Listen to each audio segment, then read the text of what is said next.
Guys, this is not some clickbait crap.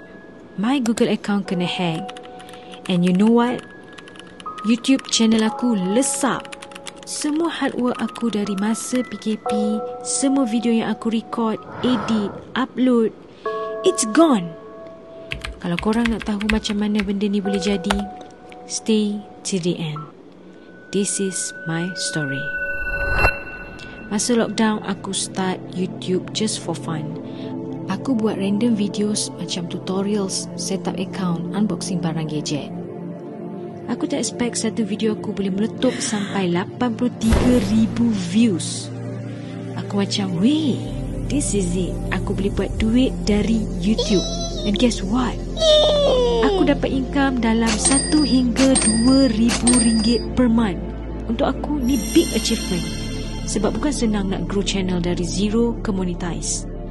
Tapi aku tak tahu something bad is coming. Satu hari aku nak login Google account aku, tapi tak boleh. Aku try reset password aku, alhamdulillah boleh. Tapi dalam 5 minit je aku kena kick out balik. Aku cuba login lagi, tak boleh.